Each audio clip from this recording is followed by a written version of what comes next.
de guerra. Vale. Entonces, bueno, pues creo que también es interesante para entender también un poquito el Corán. Y después de que terminemos este libro, varias hermanas me pidieron si podíamos leer el Corán en español. Y creo que es una de las cosas que sí voy a hacer, porque así también me obligo yo a leerlo todos los días un poquito.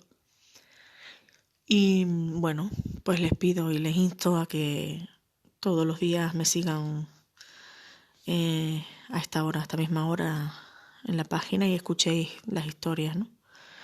Bueno, voy a empezar a leer que ya que hay bastante gente, así me escuchan. Bismillah ar-Rahman ar-Rahim. Cizaña en torno al botín de guerra. Quraysh recibió para ellos mala noticia, como si se tratara de una horrible catástrofe. La derrota no cabía en sus mentes, siendo imposible soportarla. Sufrieron un total fracaso, tratando sin mucho éxito de digerir la idea de adaptarse a la realidad, pero en vano. La vergüenza les cubría de la cabeza a los pies y el odio y el rencor ensordecía, cegándolos. La batalla fue un desafío para Quraysh, pero fracasaron en este examen, perdiendo en un solo día, o mejor dicho, en pocas horas del mismo día, sus mejores hombres y sus dignatarios, además de las pérdidas y daños materiales. Decenas de muertos y un número indeterminado de capturados. La catástrofe convertía a Quraysh en tullida, paralizada y capaz de soportar sus efectos y su impacto. Los camellos, los caballos y el ganado que consideraban una fortuna cayeron entre las manos de los musulmanes bajo el título del botín de guerra. Si los muertos eran, en la lógica de una guerra, una cosa normal, ¿cómo podían encontrar la consolación con la muerte en combate de un nutrido grupo de sus mejores jóvenes, nobles y estimados y sus valientes dignatarios? Sus guerreros y sus personajes distinguidos por su sabiduría y su conocimiento. Sabían que esta derrota iba a pasar de generación en generación como una mancha negra en su tumultuosa historia. Tras lograr vencer a los infieles, el profeta, que Allah bendiga y le dé paz, ordenó, como mencionado antes, arrojar a los cadáveres en el pozo y enterrar a los cadáveres que fueron totalmente deformados. Luego repartió equitativamente los botines de guerra entre los musulmanes. Sin embargo, el problema de los cautivos seguía en litigio. ¿Cómo debían los musulmanes comportarse con ellos? ¿Qué harían de ellos habida cuenta de que el profeta, oración y bendición de Allah sobre él, no tenía ninguna autorización de disponerse de ellos, en virtud de la revelación de Allah? Por ello, el mensajero de Allah consultó con sus compañeros y adeptos para examinar las diferentes opiniones y los diversos criterios a fin de sacar una decisión atinada, oportuna y que no pudiera ser expuesta a la crítica. Para él, consultar a sus adherentes cada vez que se encontraba ante un asunto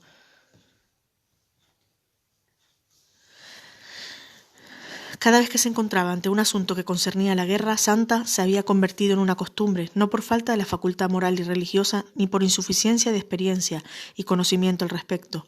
Mohammed, que Allah le bendiga y le dé paz, era un profeta infalible en sus acciones y sus comportamientos, dotado de una sabiduría inaccesible a los humanos con una razón que supera las facultades mismas de los profetas y mensajeros.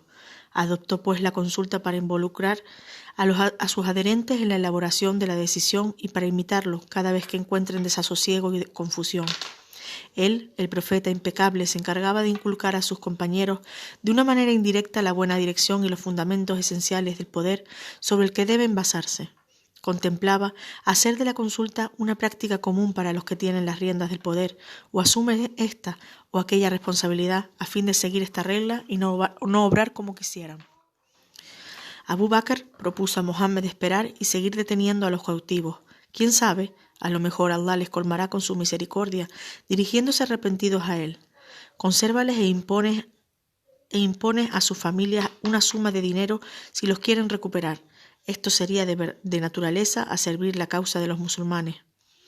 Por su parte, Omar bin al-Khattab dijo: no estoy de acuerdo. Esta gente nos obligó a abandonar nuestro país. Te han desmentido. Mátalos. Son jefes supremos de los infieles. Además, tú no necesitas dinero para pedir un canje. Allah te ha dado lo que es más importante.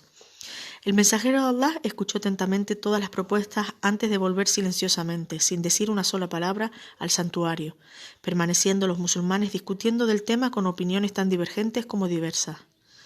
Al final el profeta, oración y la paz sobre él, salió y les anunció: Hay gente que ha tenido un corazón duro, mucho más duro que una piedra sordomuda.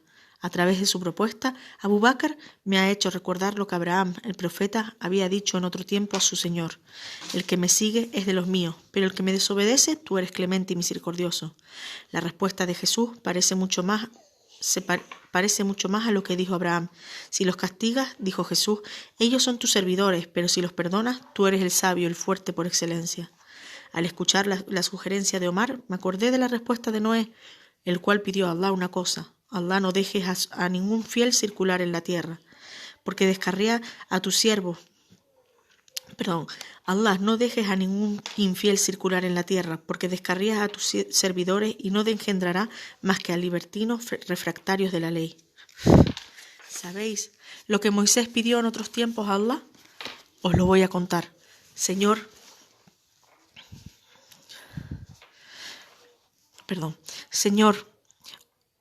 haz desaparecer sus riquezas, endurece sus corazones en la impiedad, a fin de que no crean, hasta ver el doloroso castigo. Veo que estos cautivos nos van a costar mucho dinero si queremos seguir deteniéndolos, mientras que estamos condenados a economizar nuestro dinero para el futuro. Los que de ellos tendrán la suerte de ofrecer un canje serán liberados. Al conocer esta sugerencia, los habitantes de la Meca se precipitaron a salvar a sus hijos y a sus parientes, llegando a la Medina, pagando lo que debían pagar y regresando acompañados por sus recién liberados familiares a la Meca. Después de emitir su sentencia sobre los cautivos, el profeta sallallahu alaihi wasallam, una revelación de Allah los sacudió. Allah los censuró por haber preferido el rescate a la muerte. Los musulmanes, que aún no habían edificado los pilares de un Estado sólido, limitándose a un pequeño paso en este sentido, necesitaban acuciantemente sembrar el terror en los corazones de sus adversarios, atrayendo la atención de sus enemigos sobre la existencia de una nueva fuerza capaz de responder de manera categórica al desafío que cualquiera se atreviera a combatir al Islam. Una nueva fuerza capaz de actuar firme y totalmente dispuesta a ir donde sea para transmitir los preceptos de la nueva religión. Mostrarse despiadado era pues una necesidad que exigía la situación imperante. Sí, debían volver a colocar a los oponentes obstinados en donde debían estar. La fuerza e incluso la violencia era el único medio eficaz. Habida cuenta de la mentalidad árabe de la época, el rescate no aportaba a los musulmanes más que un beneficio mínimo e insignificante y era secundario en relación a la ejecución del enemigo. Además, buscar el compromiso a través del rescate podía dar a los incrédulos una falsa imagen sobre el verdadero objetivo del Islam y de los musulmanes. Los infieles encontraron fácilmente un compromiso con los musulmanes, lo que podían dar una aptitud psicológica a enfrentarse con los musulmanes pensando que al fin y al cabo esto no les costaría más que un poco de dinero para restablecer la situación en caso de derrota. No obstante, Allah está por encima de todos para castigar a sus servidores si incurren en erróneas consideraciones o lanzan juicios arbitrarios infundados. A raíz de lo cual Allah amonestó a los musulmanes por haber obrado de aquella manera. Ningún profeta puede hacer prisioneros mientras no haya puesto fuera de combate a los incrédulos en la tierra. Creyentes, ¿queréis los bienes fortuitos de este mundo mientras que Allah quiere para vosotros la felicidad de la vida futura? Allah es el Todopoderoso y el Sabio. Si no hubiera habido una prescripción de Allah, habría sufrido un grave castigo respecto a lo que pasó. En el curso del segundo año de la Égira, mientras que el conflicto entre los musulmanes y los infieles alcanzaba su punto álgido, los Qurayshí sufrían un vergonzoso fracaso, volviendo derrotados a la Meca. La batalla que se desarrolló en Badr cubrió a Quraysh de vergüenza. Abu Sufyan ben Harb, el jefe de los infieles, regresó decepcionado a la Meca. Este hombre, máximo responsable del ejército infiel, vio a sus hombres escaparse dispersados, sintiendo un odio y una animosidad. Él, el único capaz de evaluar la verdadera envergadura de las pérdidas humanas y materiales. El profeta, que Allah bendiga y le dé paz, distribuyó los botines de guerra de manera equitativa entre los musulmanes, con especial énfasis en los pobres a los que daba sin reserva.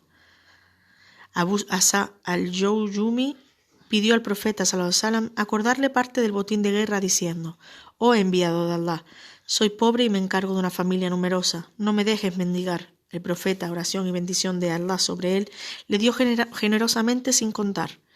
Para vengarse y recuperar sus bienes perdidos, los Qurayshís comenzaron a movilizar sus fuerzas y a reorganizar su ejército, pasando un año entero a reunir a los hombres y a incitar a la gente a unirse a ellos con la esperanza de tomar su revancha sobre los musulmanes, provocando una nueva guerra contra ellos. En el tercer año de la Égira, Abdullah ben Rabia, Akrama ben Abu Jahl y Sufyan ben Umayya salieron al mando de una tropa Qurayshí, cuya mayoría de soldados tenía alguna relación con la batalla de Badr, habiendo sufrido irrecuperables pérdidas, o bien la de un padre o la de un hijo, o bien la muerte de un próximo pariente. Trataban de levantar a los Qurayshí para vengar a sus muertos. De esta manera recorrían las calles y callejuelas gritando: «Oh gente de Quraysh, Muhammad os ha perseguido, matado a vuestros dignatarios. Estáis llamados hoy a financiarnos materialmente para poder vencerlo y vengar a nuestros mártires». Este llamamiento encontró un eco favorable entre los Qurayshitas, los cuales furiosos se precipitaron a ofrecer sus bienes e incluso a alistarse inmediatamente en el ejército formado para hacer la guerra a los musulmanes. En este orden de cosas, un dignatario Qurayshí, Jubayr bin Mu'tam, prometió a su esclavo la libertad si lograba matar a Hamza, el tío paterno del profeta. Que la oración y la paz estén con él.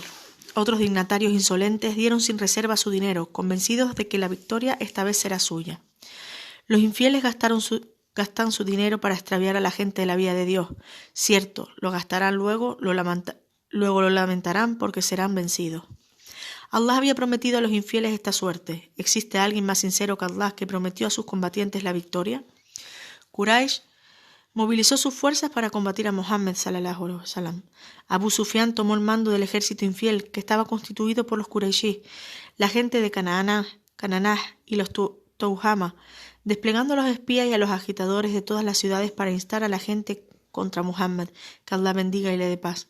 Sufyan bin Umayya pidió a Abu Azza, uno de los cautivos canjeados a raíz de la batalla de Badr y distinguido poeta por su elocuencia y sus excepcionales cualidades, a componer los versos y de forma parte de la expedición.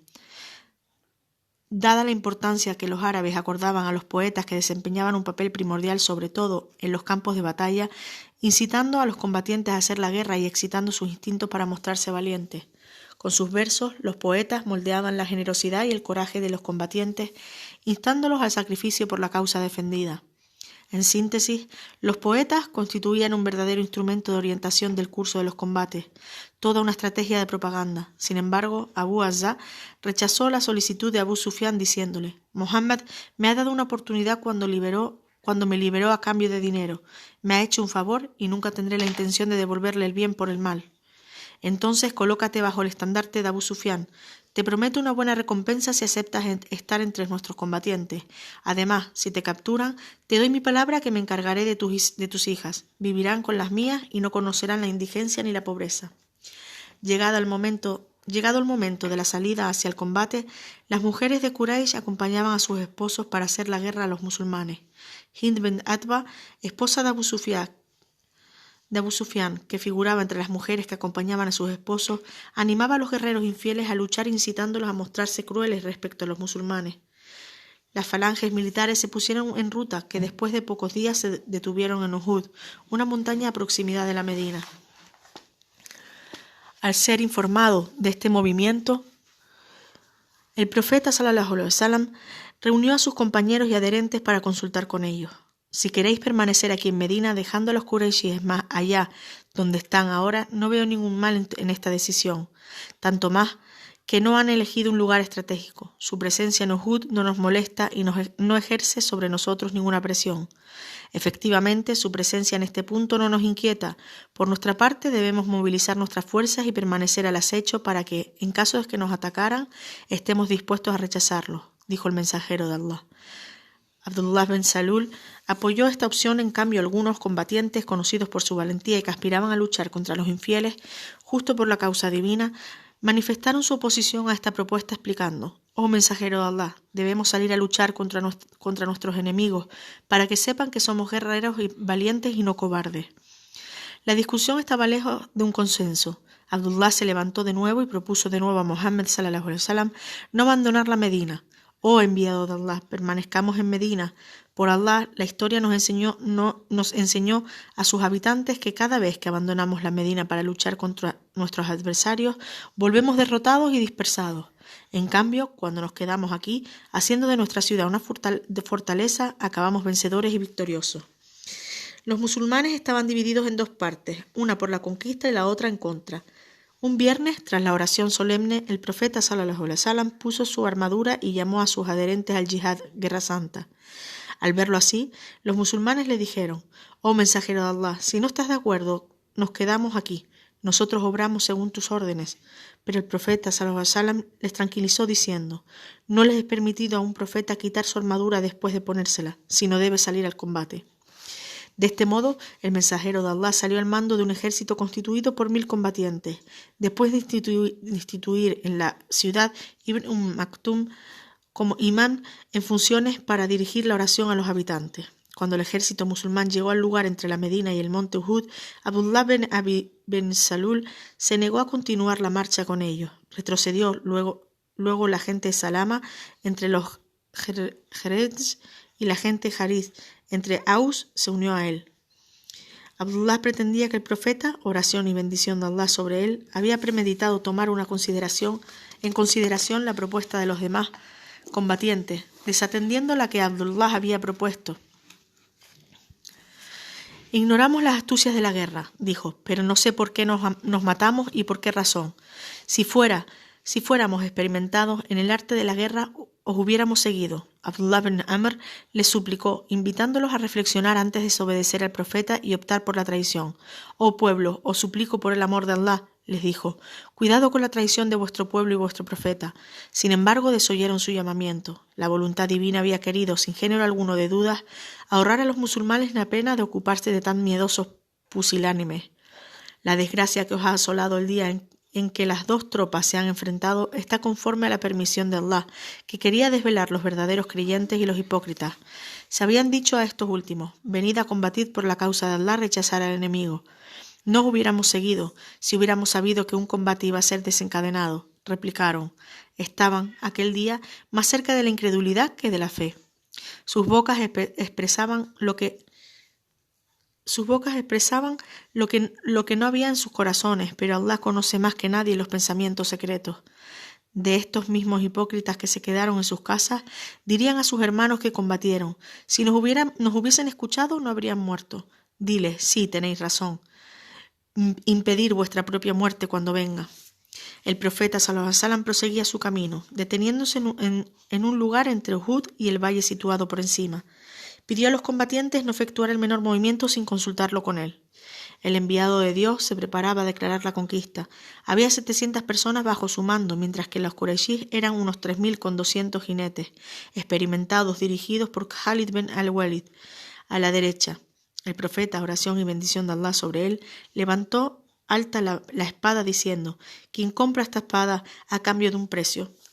A lo que preguntó Abu Dujana: «El valor de la espada es salir a hacer la guerra al enemigo». «Se la compro yo», dijo, cogiendo la espada, cubriendo la cabeza con una venda antes de salir a pavanar con toda jactancia. Al ver estas exhibiciones, el profeta, que la paz y la oración de Allah estén con él, dijo a sus compañeros: «Por Allah, Allah detesta esta manera de exhibirse, sobre todo en una circunstancia como esta». Abu Sufyan avanzó hacia la gente de Abd Adar, incitándola contra el profeta sallallahu alaihi wasallam: «Oh gente de Abd Adar, erais nuestros jefes durante la batalla de Badr, y debido a vuestra mala dirección hemos sido bendecidos. Sabéis que los jefes suelen ser blancos y dianas durante las batallas, que cuando son hechos prisioneros suelen ser matados. El ejército sin coordinación se dispersa y fracasa. Os invito hoy a daros el relevo o a asumir la responsabilidad con dignidad y competencia y de estar a la medida de esta carga». «¿Quieres que te demos la carga de dirigir las operaciones?», preguntaron irónicamente los de Abd Adar. «Vas a ver lo que va a pasar». Hind bint Atba estaba presente, portadora de un tambor en las manos con el que trataba de entusiasmar a los combatientes. Al comenzar la batalla, los combatientes se hicieron muy violentos y la situación complicada. Abu Dujaya, que tenía la espada del profeta, que Allah bendiga y le dé la paz, vio Vio de lejos una persona muy entusiasta que incitaba a los infieles a combatir ferozmente a los musulmanes. Se acercó a ella y de un sablazo la hirió, comenzando ella a emitir gritos de pánico antes de que se le cayera el velo. Era Hind bint Utba, bañada en sangre, por lo que no quiso volver a golpearla. Wahshi, el abasino, buscaba la ocasión para lanzarse contra Hamza, el tío del profeta, seguro de ganarse así la libertad conforme a la promesa dada por su amo. Se infiltró de puntillas lanzando su flecha contra Hamza, que cayó muerto. El conflicto se proseguía cada vez más encarnizadamente. El profeta, oración y bendición de Allah sobre él, descendió protegido por los asistentes al campo de batalla, incitando a los musulmanes a combatir a los infieles, tranquilizándolos y recomendándoles paciencia y seguir sus órdenes a la letra, y de no dejarse arrastrar por las ilusiones ni por las primeras manifestaciones de gloria, a pesar de que parecían al lado musulmán. Les advirtió contra el afán de buscar los botines o de atacar a los infieles en busca de los bienes de esta vida, lo que podría ser para ellos otra tentación. Allah acordó a los musulmanes la victoria, cumpliendo su promesa hacia ellos. Se infiltraron en el campamento de los infieles, los cuales, vencidos, trataban de salvar su vida como sea. Un error o tal vez un sobresalto de humor que desvió a los musulmanes de su objetivo. En vez de proseguir la lucha hasta el final, se limitaron a apoderarse del botín de guerra, ignorando los consejos de su profeta, estando a un ápice o menos de la victoria final, exponiéndose a una vergonzosa derrota. El alma humana es de naturaleza ambiciosa, se deja ir detrás de las apariencias efímeras, engañosas.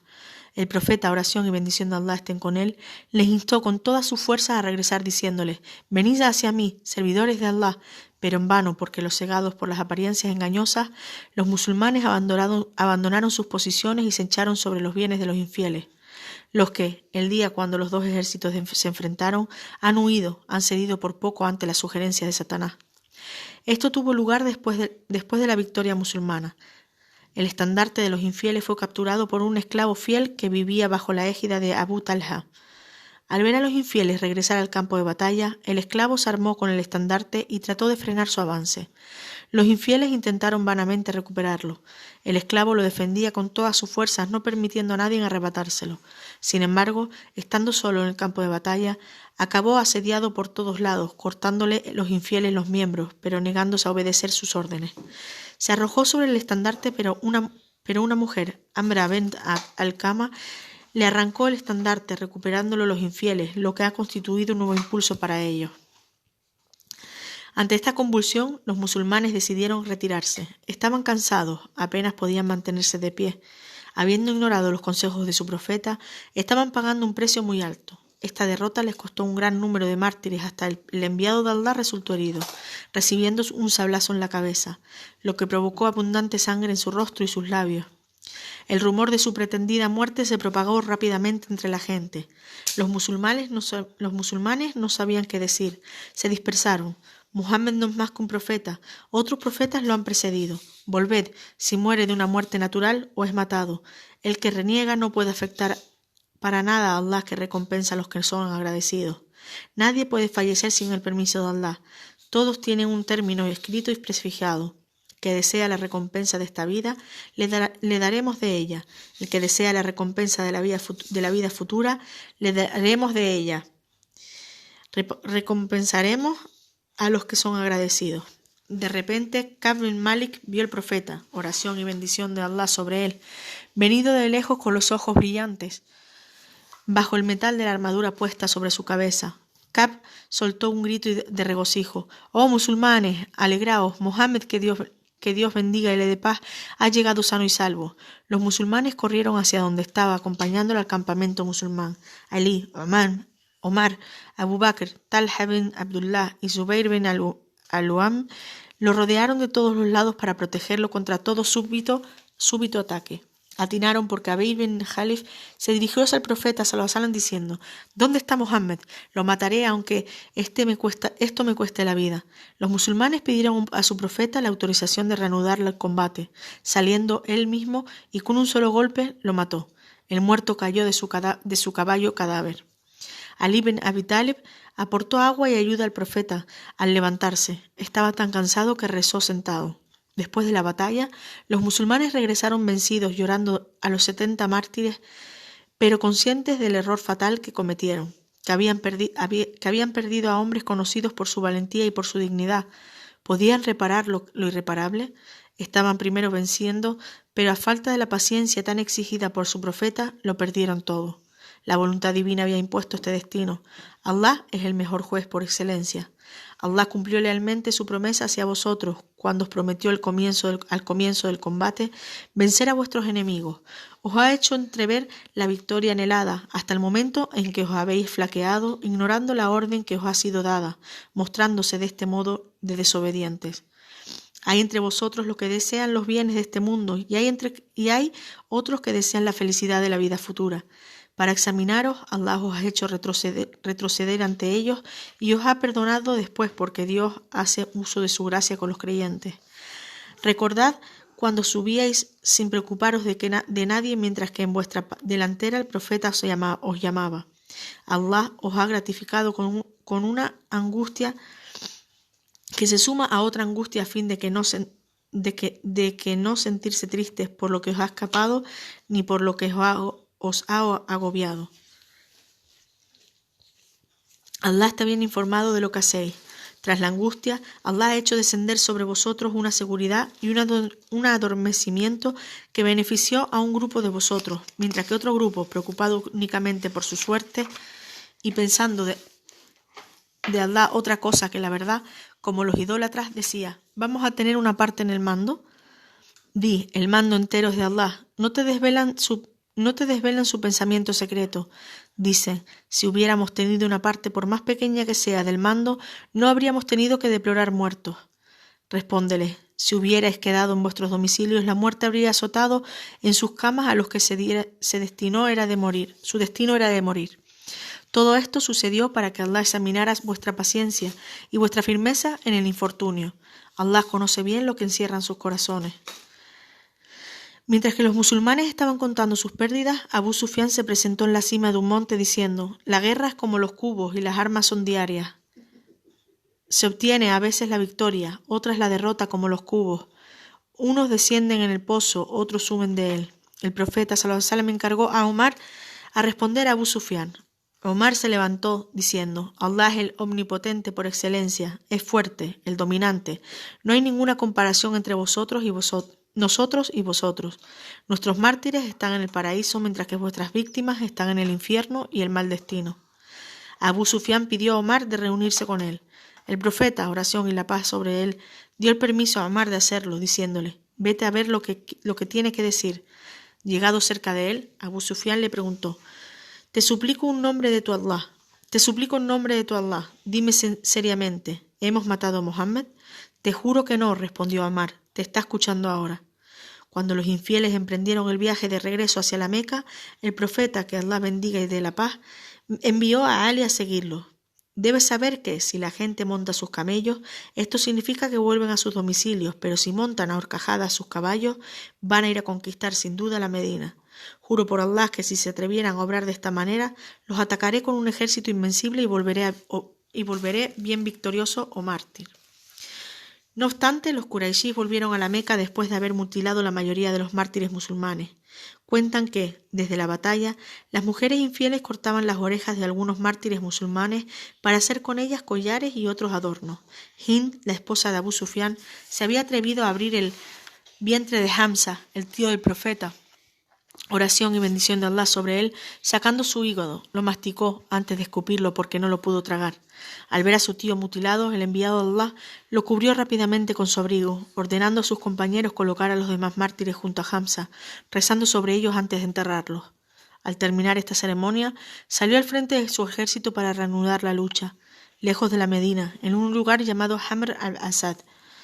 Los musulmanes se detuvieron para hacer comprender a los Qurayshís que nadie estaba sobre la voluntad de Allah, que es el vencedor, y que los primeros indicios eran engañosos. Los compañeros del profeta sallallahu alaihi wasallam gritaban: que los Qurayshís sepan que los musulmanes siguen capaces de proseguir la lucha y de vencer los obstáculos y las dificultades cualesquiera que sea su envergadura. Al conocer la noticia de este avance musulmán, Abu Sufyan se encontró en un aprieto. Instó a sus compañeros a volver a la Meca y de preparar a rechazar el inminente ataque de Mohammed. Allah bendiga y de paz, y sus compañeros preparaban.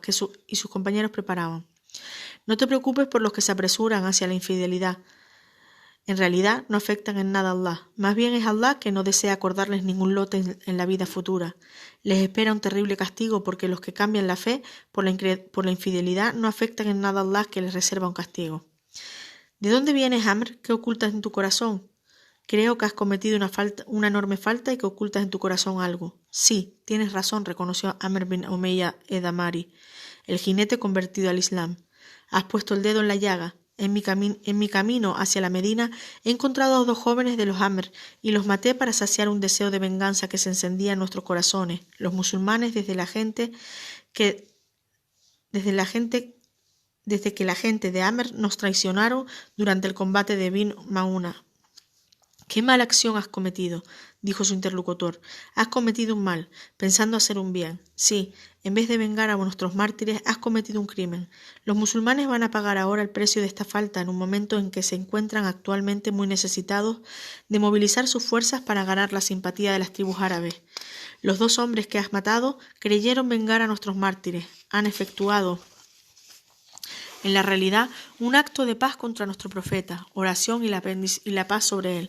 Este acto tiende a mantener el estado de seguridad y de buena vecindad, así como la protección mutua entre ellos y los musulmanes. Date prisa, debes ver al profeta y le cuentas lo sucedido». Amr se dio cuenta de que se había equivocado mortalmente y que su falta debe tener desastrosas consecuencias. Angustiado se fue a ver al profeta sallallahu alaihi wasallam. «Oh mensajeros de Allah, he matado a 2 hombres entre la gente de Amr. Creí que haciéndolo vengaba a nuestros mártires». La noticia era grave y grosera. Al escuchar al profeta, que Allah bendiga y le dé paz, volvió pálido. «Debemos espiar a los 2 mártires pagando el precio de sangre». El enviado de Allah, que no poseía suficiente dinero para espiar a los 2 mártires, se sentía molesto. ¿Qué hacer para ahorrar a los musulmanes un conflicto involuntario? El dinero debía ser pagado lo antes posible para sofocar la tentación y esto no se podía ni aplazar ni postergar. El profeta, oración y paz sobre él, pensó directamente en sus adherentes. La gente de Al-Nadir, con la que tenía rubricado un acto de paz, el día en que llegó a la Medina podría prestarle la ayuda que necesitaban. Lo había hecho ya en señal de gracia sobre lo que el acto contenía como modalidades, es decir, el mantenimiento del estado de paz y de buena vecindad. Además, la gente de Al-Nadir era aliada muy próxima de la gente de Amr. Existía entre ambas un pacto muy sólido, una historia de coexistencia pacífica entre las 2 tribus. Por todas estas razones, el profeta sallallahu alaihi wasallam contemplaba seriamente pedir ayuda a la gente del Nadir. Por ello salió acompañado por una tropa de sus adherentes, no solamente para pedirles asistencia material, sino también para solicitar su consejo al respecto. Jain ben Kata, el jefe de la gente del Nadr, dijo a su gente: «Es Mohammed, seguramente ha venido a anunciarnos algo.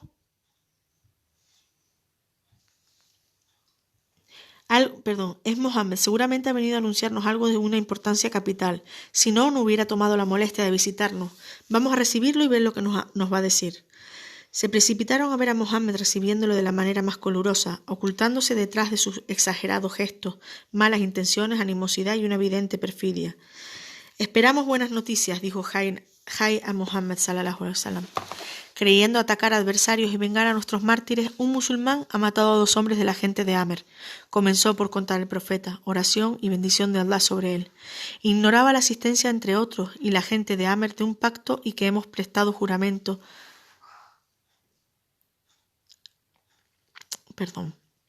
Creyó atacar a los adversarios y vengar a nuestros mártires. Un musulmán ha matado a 2 hombres de la gente de Amr, comenzó por contar el profeta, oración y bendición de Allah sobre él. Ignoraba la asistencia entre nosotros y la gente de Amr de un pacto y que hemos prestado juramento de no cometer una agresión contra ellos y viceversa. Hemos venido a pediros ayuda material para pagar el precio de sangre versada, puesto de que existe entre nosotros y vosotros un pacto. «Vamos a complacer tu solicitud», respondió Jai, jefe de la gente de Al-Nadir. «Es muy fácil para nosotros. Tú y tus compañeros vais a descansar hasta que os preparemos la cantidad deseada». El enviado de Allah se adosó a la pared, sentándose a su alrededor sus compañeros en espera del regreso de Jai. No obstante, la gente de An-Nadr, con malas intenciones, se reunió en un lugar aislado para ponerse de acuerdo sobre la manera de tramar una conspiración contra los musulmanes. Dijeron: matémoslo, está aquí, entre nosotros sin protección ni asilo, se ha hecho al fuego voluntariamente, ha venido con premeditación, la ocasión nos es favorable para acabar con él, solo está acompañado por una pequeña tropa de jóvenes desarmados y débiles, matándolo vamos a vivir tranquilos, ahorrando a los árabes este mal contagioso. Su presencia no nos aportó más que desgracia y sufrimiento. Si se escapa, nos fugamos y no podrá nunca atraparnos. ¿Quién de vosotros acepta ejecutar este plan para cuya ejecución necesitamos un voluntario valiente? Amr ibn Hajj dijo: yo me encargo. Dejadme matarlo para saciar una sed encendida en mí desde hace mucho tiempo. Se levantó inmediatamente y se infiltró de puntillas con una pesada y durísima piedra entre sus manos, escalando el muro reuniendo sus fuerzas, pero, a su gran sorpresa, no encontró ni a Muhammad ni a sus compañeros. Allah desbarató su conspiración, haciendo fracasar su plan. El profeta, que la paz y la bendición estén con él, volvió a la Medina, donde contó a sus compañeros la conspiración de la gente de Al-Nadr. Tenían malas intenciones, dijo. Si Allah no me hubiera revelado que tenía que huir, me habrían podido matar. Oh mi pueblo, desde ahora en adelante ningún pacto nos une con ellos. No estáis obligados a respetar lo que antes nos unía con ellos. Debéis considerar este pacto como anulado y sin valor. El profeta, oración y la paz sobre él, encargó a Mohammed bin Salama ir a advertir a la gente de An-Nadr, pidiéndoles abandonar sus domicilios, a falta de lo cual serán severamente castigados. Al anunciarles el enviado del mensajero de Allah abiertamente abandonar sus domicilios, diciéndoles: oh gente de Al-Nadr, hemos logrado devastar la conspiración que habéis urdido para matar a nuestro profeta. Se han descubierto con la ayuda de Allah vuestras malas intenciones y que vuestras almas os han sugerido tan abominable cosa. Vuestra perfidia se ha desvelado claramente. Allah y su profeta lo supieron. Sin embargo, nosotros hemos respetado escrupulosamente el pacto que habíamos suscrito antes con vosotros. Ya que os habéis comportado tan mal, hemos decidido daros un plazo para abandonar la ciudad. Desde ahora en adelante no tenéis ninguna oportunidad de permanecer aquí entre nosotros, porque no confiamos en vosotros. Id para salvar vuestras vidas, o si no vais a recibir el mismo destino que recibió la gente de Kainak. De este modo, la gente de Al-Nadr se dieron a la perfecta cuenta de la gravedad de la falta que habían cometido, encontrándose en un serio problema ante el que no se debía mostrar la mejor negligencia. Lo que les anunció el enviado no obedecía más que a una sola interpretación: abandonar la ciudad. Pero como si Allah le haya enviado a Abdullah bin Ubay para merecer el castigo, éste se levantó diciendo: no abandonéis vuestro domicilio, cuidado con aceptar emigrar, abandonando vuestro país. Os vamos a ayudar y seremos vuestros aliados, vuestros adherentes. Vamos a aliarnos con vosotros para luchar contra los que desean expatriarnos. ¿No has visto a los hipócritas decir a sus amigos los incrédulos entre los poseedores de la Escritura: si os expulsan, iremos con vosotros? Jamás obedeceremos a alguien contra vosotros. Si os atacan, estaremos en vuestro lado. Dios, sin embargo, es testigo de sus mentiras. Al enterarse de que la gente de Al-Nadr se había obstinadamente negándose a abandonar la ciudad y que seguía siendo pérfida, decidió conquistarla, ordenando a sus combatientes asediar la ciudad, pero sus habitantes cerraron todos los accesos, refugiándose dentro y negándose a enviar ningún delegado a negociar con los musulmanes o a tender la mano en señal de arrepentimiento. La ciudad vivió durante días sitiada, pero sus habitantes seguían obstinados. Pero al ver los musulmanes cortar las palmeras datileras, realizando las disposiciones tomadas para acelerar la conquista, se refiguraron ante Mohammed, pidiéndole evitar el derramamiento de sangre, prometiéndole por otra parte salir de la ciudad y no llevarse más que los muebles y los bienes. El profeta, que la oración y la bendición de Allah estén con él, aceptó su solicitud, vaciándose la ciudad poco después. La gente de Al-Nadr abandonó sus domicilios a raíz de su perfidia y su engaño. Es él el que ha expulsado a sus habitantes, los incrédulos entre los poseedores de la Escritura, durante primera congregación. No pensabas que iban a salir, y ellos, por su parte, pensaban que su fortaleza les protegerían contra Allah, que los alcanzaría de donde menos lo esperaban, arrojando el espanto en sus corazones hasta el punto de destruir con la ayuda de los creyentes sus domicilios con sus propias manos. Sacad la lección, Oh vosotros que tenéis ojos para ver, si Allah no haya prescrito contra ellos el castigo, los habría torturado en la vida presente. El castigo del fuego le es, no obstante, reservado en la vida futura, por haber cortado con Allah y su enviado, porque cualquiera que cortara con Allah no debe ignorar que Allah es, en realidad, severo en sus sanciones. Las palmeras que habéis cortado y las que habéis dejado sin cortar lo fueron por el permiso de Allah y debido a la sanción que merecían los perversos. Los botines de guerra que Allah acordó a su enviado que le pertenecían, los habéis conquistado sin caballos ni camellos, pero Dios permite a su enviado dominar a quien quiere. Él es omnipotente. Hay ben Akhtab, el célebre jefe judío, encontró refugio en Jaibar después de haber sido expulsado de su país. Despojado de sus riquezas y de sus armas, acabó llevando la vida de un vagabundo. Humillado y reducido a la impotencia, encontró difícil su situación. Él, que era el jefe estimado y venerado, desde que los musulmanes le expulsaron a él y a su pueblo de las residencias y lo enviaran debido a su traición al exilio, Jai nunca cesó de esperar la ocasión para vengarse de los musulmanes. Su resentimiento para con los musulmanes, su odio y su rencor le convirtieron en un obsesionado con la idea de la venganza. El único remedio para su corazón roto era de ver a los musulmanes vencidos y dispersados, y su profeta asediado, como esperaba ser. Perdonen, pero estoy mirando cuánto queda, porque como esperaba ser vencedor, la nostalgia del país agravaba su desgracia y su esplendor perdido lo sumergía en el dolor y el sufrimiento. Reconoció haber sido vencido, pero nunca cesó de soñar con ver a los musulmanes derrotados después de la gloria. Volver a su país como un glorioso guerrero era su pesadilla. En efecto, sus sueños y sus esfuerzos fracasaron como si estuviera predestinado a morir, tragando su cólera.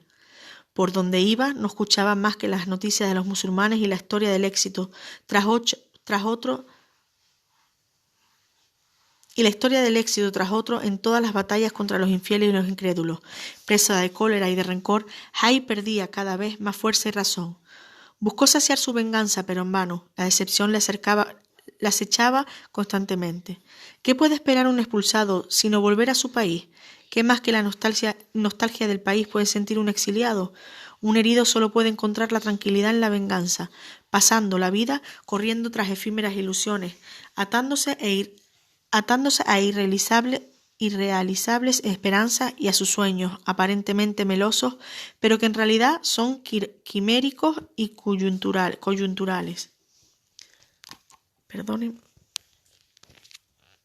pero voy a hacer así.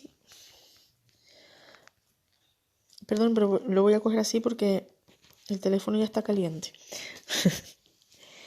Jai no era muy diferente de lo que acabábamos de evocar. Un día, a raíz de una de las insinuaciones de Satanás, había creído ser capaz de hacer frente a la voluntad divina y a la del profeta sallallahu alaihi wasallam. Decidió reunir a los jóvenes de su pueblo, entre los que, como él, fueron expulsados de sus domicilios y que estaban como él, rencorosos y cegados por el deseo de venganza, y enviarlos a invitar a las tribus árabes a aliarse con él e instar a los adversarios de Muhammad, oración y bendición de Allah sobre él, a sublevarse contra él, porque los musulmanes generalmente y Mohammed de manera particular estaban en estado de guerra incluso fría contra casi la totalidad de las comunidades y las tribus existentes en esta zona de Arabia. Excitar la animosidad de las tribus árabes contra los musulmanes podía poner fin o al menos restringir el movimiento de los musulmanes, lo que por consiguiente los reduciría a la impotencia hasta el punto de encontrarse privados del poder. En el caso de la gente de Al-Nadir, podría volver al poder y recuperar el esplendor de antaño. De esta forma, Jai reunió una pequeña tropa, en la que figuraban Salama ben Hakik y Kanani ben Rabi, dos comisionados de la gente de Al-Nadir, Mashoura ben Qais y Abu Amr del agente de Wael. Otros se sumaron a ellos más tarde, saliendo con Jair a informar a Quraysh de la decisión tomada. Al enterarse de la eventualidad de la visita, los Qurayshis exclamaron: «Oh, vosotros que profesáis la religión judía, pongamos a un lado lo que acabáis de pedir y decidnos la verdad. Sois los primeros poseedores de la escritura y es a vosotros a quien nos referimos normalmente cada vez que nos encontramos en un aprieto. Habéis sido un destino predilecto, el árbitro encargado de zanjar entre la gente en los litigios, y hoy nos encontramos ante una verdadera paradoja hasta el punto de poner en tela de juicio nuestro culto y comenzar a creer en la sinceridad de Mohammed. ¿Qué pensáis? ¿Qué debemos elegir? ¿Convertirse al Islam o seguir con el mismo culto? ¿Os atrevéis a cuestionar vuestro culto? Gritaron los otros, ¿y dudar en vuestra convicción? Juramos por nuestras divinidades que estáis en la buena vía y que Mohammed es un infiel impostor. Vuestras divinidades son evidentemente las únicas capaces de causar daño o de ser útiles, las únicas aptas a darles las riquezas o privarles de ellas. En cambio, el Dios de Mohammed es impotente, no puede hacer nada en las calamidades o en la prosperidad. Cuidado con la duda en vuestros espíritus o la duda sobre vuestros preceptos. No debéis escatimar esfuerzo alguno para hacer frente a Mohammed, combatirlo a fin de poder protegerse contra su influencia. Por nuestro lado, vamos a invitar a los árabes a aliarse con nosotros. Vamos a incitar a Ashja y a Ghatafán y a la gente de Quraidha a responder a nuestro llamamiento. Esta alianza es capaz de reducir a Mohammed y a sus aliados a la impotencia. Inmediatamente después, pusieron manos a la obra. Los delegados emprendieron sus misiones, encontrando ante Ghatafán y Ashja un terreno abonado. Solo les quedaba la gente de Quraidha, que había vivido en la Medina conforme a la alianza firmada con el profeta, oración y paz sobre él, llevando una vida de prosperidad en el seno de una quietud total. El juramento mutuo que las dos partes habían prestado una a la otra tendía a establecer el estado de paz entre ellas. Entre las condiciones más importantes de la alianza figuraban 3 obligaciones impuestas a las dos partes, que ni una ni otra podían ni debían violar. Los musulmanes no harán la guerra a la gente de Quraidha y recíprocamente. Establecer un estado de paz concluyendo un armisticio mutuo. Aliarse juntos en el estado de guerra para hacer frente a su enemigo, que según las cláusulas será mutuo. Las dos partes vivieron juntas en toda quietud. Ni una ni otra había pensado en violar la promesa. Al contrario, trabajaban juntas en poner en pie las condiciones de la alianza. Sin embargo, continuaban viviendo así hasta la llegada de Hayd ben Akhtab y sus compañeros, una llegada que echaría todo a perder, constituyendo en realidad un atentado contra la quietud y la tranquilidad de los Quraidha. Ka'b ben Asad al-Qarishi, el jefe de la gente de Quraidha, se enteró de la presencia de Hayd, diciendo a su pueblo: «Esta gente busca amargarnos la vida. Tiene malas intenciones, cerrad vuestras puertas y hacedlos sordomudos. No han venido más que para hacer daño». Inmediatamente después, la gente de Quraidha bloqueó todos los accesos para evitar toda discusión con Hayd, el cual, al llegar al campamento de la gente de Quraidha, encontró los accesos cerrados a cal y canto. Entonces gritó: «Maldito seas, Ka'b, déjame verte. Soy, al fin y al cabo, tu primo, tu correligionario. He venido a anunciarte lo que puede aportarte el bienestar no solamente a ti, sino también a tu pueblo». «Solo aportas mala suerte», dijo Ka'b. «No dices más que tonterías ni ofreces más que consejos inútiles y pretenciosos. Me he comprometido con Mohammed y no tengo intención de violar mi compromiso. Durante vuestra estancia aquí, entre los musulmanes, no hemos encontrado más que buena vecindad y benevolencia, la paz y la seguridad, la fidelidad y la amistad. Vivimos actualmente en un estado de paz, lejos del rencor y del odio, al amparo de los engaños de la guerra y de la destrucción». «A pesar de que Mohammed ha suscrito contigo una alianza», respondió Hayd, «esto no impide que él profesa otro culto absolutamente distinto al nuestro. Aceptó este compromiso por hipocresía y está esperando la ocasión para expulsarte de la ciudad. ¿Crees de verdad que aceptó vivir en coexistencia pacífica con tu pueblo de manera voluntaria o que esta realidad le satisface? He venido a aportarte buenas noticias. La derrota de Mohammed es inminente. Los dignatarios y los jefes de Quraysh han salido hoy, a raíz de mis insinuaciones, a hacer la guerra a Mohammed. Se pusieron de acuerdo sobre la necesidad de conquistar Medina. Ghatafán y Ashja han reunido su fuerza. Son serios y tienen la firme intención de dar a Mohammed y a sus compañeros una lección inolvidable. La victoria estará sin género alguno de dudas de nuestro lado». «Me acabas de aportar una mala noticia», dijo Ka'b. «Lo que acabas de contar parece a las nubes que no aportan más que rayos y truenos, nubes que nunca traen la lluvia, sino solo un inútil y tumultuoso ruido. Déjame tranquilo y dispénsame de esta carga. No quiero violar mi compromiso. Al observar que su primo era intransigente en cuanto a los principios, Jai trató con todos los medios de recurrir a los engaños y a la seducción para poder poner de relieve las virtudes de la traición. Siguió insistiendo hasta lograr convencer a Ka'b para que saliera. El profeta, oración y bendición de Allah sobre él, fue informado de las intenciones de Quraysh y de que los Qurayshí habían movilizado sus fuerzas y salieron consolidados por Ghatafán y Ashha al frente de un ejército con el objetivo de exponer la Medina al pillaje y los musulmanes a la muerte. En cambio, recibió la noticia de una apreciable calma y de un corazón lleno de fe y de certeza para ordenar a 10 combatientes entre sus compañeros de cavar una cuneta en torno a la Medina. Mientras que los musulmanes estaban ejecutando los planes para hacer frente a los adversarios, vino otra noticia para complicar las cosas todavía más. El profeta, oración y bendición sobre él, recibió un mensaje de uno de sus hombres que le anunciaba que Quraidha había violado el compromiso, creyendo que va a aprovechar la ocasión para salvarse. Habida cuenta de que las más célebres tribus árabes han salido en un ejército de más de 10.000 hombres para conquistar la Medina. Los musulmanes tuvieron un comienzo de pánico al verse asaltados de todos lados. Sus miradas se perdían en el estupor y sus corazones parecían alcanzar sus gargantas por la angustia. Los creyentes en estas circunstancias fueron puestos en una difícil prueba y sacudidos por el examen, temiendo caer en la debilidad y ser reducidos a la impotencia.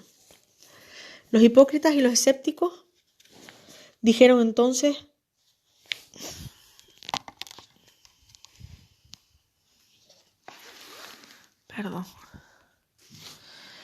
Los hipócritas y los escépticos dijeron entonces a los creyentes: el profeta nos ha prometido la prosperidad y la gloria y las riquezas de Cesroes y de César, cuando en realidad aquí estamos hoy sin encontrar dónde caernos muertos. Lo que Allah y su mensajero nos han prometido no es más que una estafa. Un grupo de ellos gritó: oh gente de Yatrib, no permanezcáis aquí, regresad hacia donde estamos nosotros. Otro grupo pidió al profeta que Allah bendiga y le dé la permisión de abandonar el pueblo, el campo.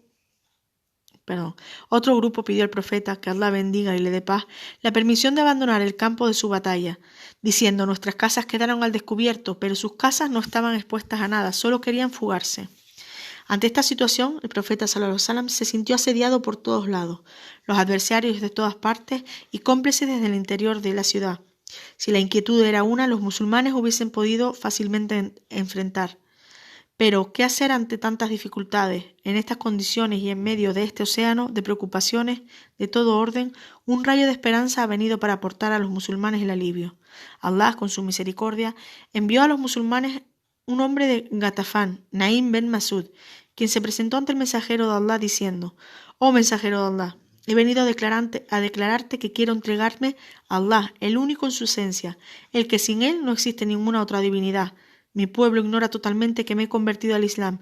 He venido a decirte que me pongo a tu disposición. Ordéname y encontrarás que soy sincero si Dios quiere. Ghatafán es una tribu considerable.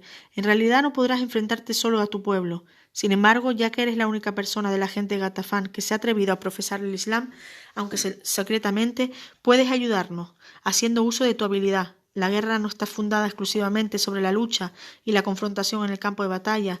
Las astucias forman parte importante de la dirección de un conflicto. Sí, la guerra es una maniobra multifacética y la gloria refleja hasta qué punto se puede ser hábil administrando el proceso. Naim se entregó a Allah y se fue a ver lo que podía hacer para ahorrar a los musulmanes una desproporcionada confrontación. No tenía ni armas ni asistencia, pero sí una voluntad de acero y una confianza sin límites en la misericordia de Allah. Estaba seguro de que Allah le facilitaría la tarea, abriéndole el corazón sobre lo que, a falta de concentración, podía escapar a su mirada y a su conocimiento. La autorización obtenida del profeta, oración y la paz sobre él, le abría los accesos ante todo movimiento tendente a convencer a los infieles, aunque el único medio era la astucia y las maniobras. Quién sabe, a lo mejor lograría ganar la partida sin hacer la guerra y sin dejar a los musulmanes ante una delicadísima situación bélica. Naim se dirigió hacia el campamento de la gente de Quraidha, con los que tenía una relación fluida y profunda antes de convertirse al Islam. En realidad era uno de sus compañeros más estimados. Se presentó, pues, ante esta gente diciendo: oh gente de Quraidha, Todos sabéis mi afecto por vosotros y mi respeto por todos sin excepción, los pobres, los ricos, los fuertes y los débiles. Nunca pusimos en tela de juicio tu sinceridad, respondieron los otros. No ignoramos tu afecto por todos nosotros. Entonces os digo que Quraysh y Gatafán no están en la misma situación que vosotros. Esta ciudad os pertenece. Viváis aquí con vuestras esposas y vuestros hijos, y aquí están vuestras riquezas y vuestros bienes. Me imagino que no estáis dispuestos a abandonar vuestros domicilios para ir a encontrar refugio en otra parte si el curso de los acontecimientos, y más concretamente la guerra, no tuviera un feliz desenlace para vosotros. Quiero decir, si los musulmanes vencieran. Quraysh y Gatafán han venido a hacer la guerra, haciendo de vuestra ciudad una fortaleza para ellos. Sus esposas y sus hijos están lejos del campo de batalla. La guerra va a desarrollarse aquí, en vuestra tierra. Creedme que os exponéis a dos cosas, una peor que otra. Si Quraysh y Gatafán salen vencedores, es más probable que sentirían la tentación de apoderarse de vuestras riquezas y por consiguiente de la ciudad entera. No obstante, si los musulmanes adjudican la victoria y tomasen la dirección de las operaciones, seréis los únicos a soportar las consecuencias de la derrota. Indudablemente, vuestros aliados se darían a la fuga y vosotros solos seríais incapaces de hacer frente a Mohammed o a soportar las calamidades si Mohammed y sus compañeros triunfaran en esta batalla. Entonces, ¿qué podemos hacer? ¿Qué nos aconsejas?, le preguntaron inquietos. Hemos prestado juramento a los Quraysh y Gatafán de aliarse con ellos y de hacer la guerra a su lado. En este caso, replicó, debéis tomar vuestras precauciones, debéis pedir a Quraysh y a Gatafán de dejar con vosotros, como signo de su sinceridad, algunos hombres entre sus notables y sus dignatarios, como rehenes, que cuando termine la guerra y saldréis vencedores, estaríais seguros de que vuestros aliados no volverían contra vosotros. De esta forma, reconformaréis su sinceridad y no corréis el riesgo de ser víctimas de la traición. Por otra parte, no seréis los únicos que soportarán las consecuencias de la derrota, si derrota habrá. Habiendo jugado su papel de la manera más perfecta, Naim se trasladó al campamento de los Qurayshí. Al llegar les dijo: «Oh gente de Quraysh, sabéis que os estimo mucho y que detesto a Mohammed y a sus compañeros. La verdad es que acabo de enterarme de algo grave que os debo transmitir. Solo busco dar un consejo antes de caer en una tentación cuyas consecuencias podrían resultar desastrosas. Prometedme escucharme atentamente y de no dar cuenta a nadie de lo que os voy a revelar. Debéis saber que la gente de Quraysh se han arrepentido de lo que ha hecho y de la promesa de luchar junto a vosotros. No ha apreciado la idea de traicionar a Mohammed, violando la promesa que le había dado, por lo que ha enviado un mensajero a su aliado lleno de excusas y de lamentos, cuyo contenido dice: «Hemos sentido vergüenza por haber violado nuestro compromiso, pero te proponemos, para garantizarte nuestra sinceridad y para que nos perdones nuestra falta, enviarte como rehenes a algunos nobles de Quraysh y de Gatafán, y te dejamos de hacer con ellos lo que parezca. Estamos dispuestos a aliarnos contigo para exterminar a los Qurayshí y a los Gatafán, todos sin excepción». Mohammed, por su parte, les envió un mensaje de aprobación. «Esto es lo que pasó. Cuidado, no hay que darles rehenes y sed firmes en vuestra respuesta». Después de lograr sembrar el pánico y la duda en los corazones de Quraysh, regresó al campamento de Gatafán, contándoles lo que había contado a Quraysh.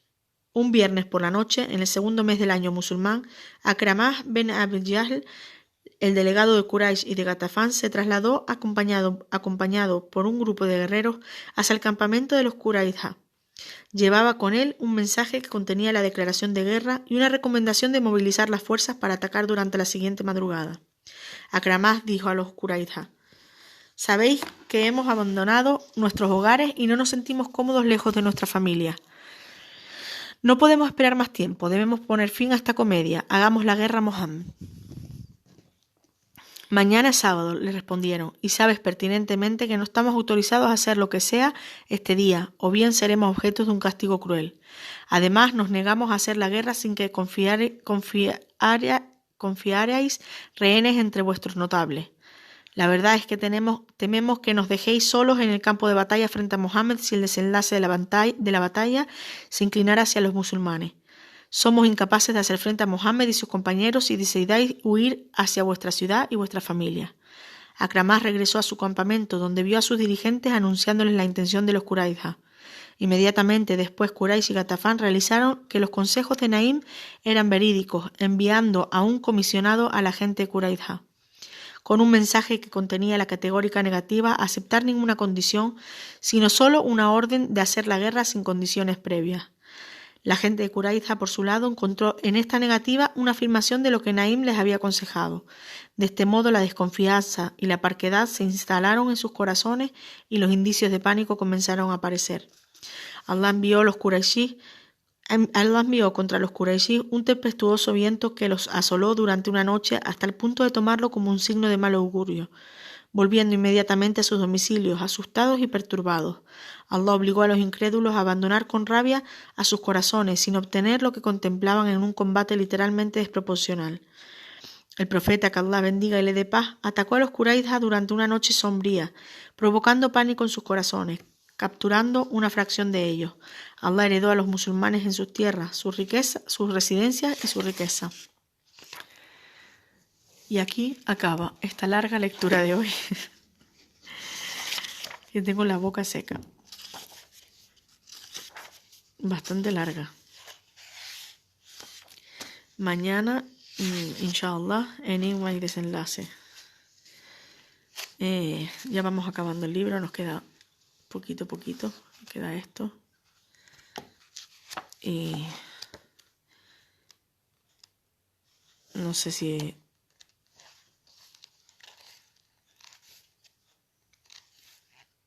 No sé si después al final leeremos, cuando terminemos esto, leeremos el Corán.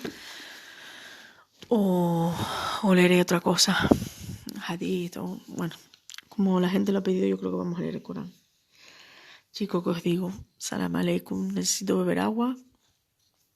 Y mañana nos escuchamos a la misma hora, en el mismo lugar, si os parece bien. Muchísimas gracias por estar ahí, por escuchar, de principio a fin. Que la verdad que esta lectura se hizo bastante larga. Gracias por permanecer ahí y hasta mañana, inshallah.